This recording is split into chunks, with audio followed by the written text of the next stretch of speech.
Hello friends, എല്ലാവർക്കും അർച്ചന ചേച്ചി LLB സീരിയലിൻ്റെ ലേറ്റസ്റ്റ് പ്രൊമോ റിവ്യൂയിലേക്ക് സ്വാഗതം. അങ്ങനെ ചന്ദ്ര കൂട്ടുകാരി ഡെയ്സിയെ വിളിച്ചുകൊണ്ട് വക്കീൽ ഓഫീസിലേക്ക് എത്തുകയാണ്. വിജയ് ശങ്കറിനെ കാണാനായിട്ടാണ് ചന്ദ്രയും ഡെയ്സിയും കൂടി വരുന്നത്. ഒരു സൈബർ കേസുമായിട്ടാണ് ഡെയ്സി ചന്ദ്രയുടെ പക്കലെത്തുന്നത്. ചന്ദ്ര എന്നിട്ട് വിജയ് ശങ്കറിനെ കുറിച്ച് ഡെയ്സി എടുത്ത് വാനോളം പുകഴ്ത്തി പറയുന്നുണ്ട്. വിജയേട്ടൻ വിജയിപ്പിക്കാത്ത ഒരു കേസുമില്ല, സാരമായിട്ട് നിന്റെ കേസ് എൻ്റെ വിജയേട്ടൻ വിജയിപ്പിച്ചു തരുമെന്ന് പറഞ്ഞ് ഡെയ്സിയെ വിളിച്ചുകൊണ്ട് ചന്ദ്ര അങ്ങനെ എത്തുകയാണ്.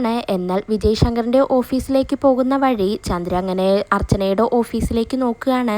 അവിടെ അർച്ചനയെ കാണുന്നില്ലെങ്കിലും ചന്ദ്ര അർച്ചനയുടെ ഓഫീസിലേക്ക് കയറി പോകുന്നുണ്ട്. കൂടെ ഡെയ്സിയും അവിടെ വസു മാത്രമാണുള്ളത്. ഡെയ്സിയുടെ മുന്നിൽ ആളാവാൻ വേണ്ടി ചന്ദ്ര അർച്ചനയെ തരം താഴ്ത്തി പറയുകയാണ്. ഇതെല്ലാം കേട്ട് സുവിന് ആകെ ദേഷ്യം വരുന്നുണ്ട്. വസുവും തിരിച്ച് ചന്ദ്രയ്ക്ക് തക്ക മറുപടി കൊടുക്കുകയാണ്. അപ്പോഴാണ് ഇതെല്ലാം കേട്ടുകൊണ്ട് അർച്ചന അങ്ങോട്ടേക്ക് വരുന്നത്. പിന്നീട് അർച്ചനയും ചന്ദ്രയും തമ്മിൽ അവിടെ ഒരു വാക്കുതർക്കമാവുകയാണ്. അതിനുശേഷം ചന്ദ്ര വിജയ് ശങ്കറിന്റെ ഓഫീസിലേക്ക് ഡെയ്സിയെ വിളിച്ചുകൊണ്ട് പോകുന്നുണ്ട്. കേസിന്റെ കാര്യം പറഞ്ഞതും വിജയ് ശങ്കർ അങ്ങനെ ഡെയ്സിയോട് പറയുന്നുണ്ട്. സത്യം പറഞ്ഞാൽ ഇന്നത്തെ ദിവസം എൻ്റെ ഓഫീസിലേക്ക് വരുന്ന ആദ്യത്തെ കേസാണ് ഡെയ്സിയുടേത്.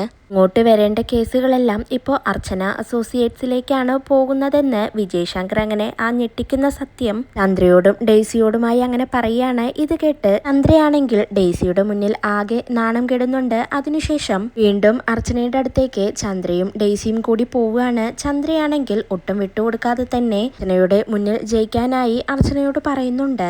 ഈ എന്നെ അപമാനിച്ചാലുണ്ടല്ലോ വിവരമറിയും എന്നങ്ങനെ താക്കീത് കൊടുക്കുകയാണ് ചന്ദ്ര. എന്നാൽ ഇതൊന്നും കേട്ട് അർച്ചനയ്ക്ക് ഒരു പേടിയുമില്ല. അർച്ചന തിരിച്ച് ചന്ദ്രയോട് പറയുന്നുണ്ട്, നിന്റെ ഈ ഭീഷണി എൻ്റെ ഓഫീസിൽ വേണ്ട, അത് നിന്റെ ഭർത്താവിൻ്റെ ഓഫീസിലാവാം, മര്യാദയ്ക്ക് ഇറങ്ങിപ്പോടി എന്ന് അർച്ചന അങ്ങനെ ചന്ദ്രയോട് പറയുകയാണ്. വീണ്ടും ചന്ദ്ര അങ്ങനെ എല്ലാവരുടെയും മുന്നിൽ വെച്ച് നാണം കെട്ട് അപമാനിതയായി അവിടെ നിന്നും പോവുകയാണ്. ഇതോടെയാണ് ഇന്നത്തെ പ്രൊമോ അവസാനിക്കുന്നത്. നാളെ പുതിയൊരു എപ്പിസോഡുമായി വീണ്ടും കാണാം. Bye, good night.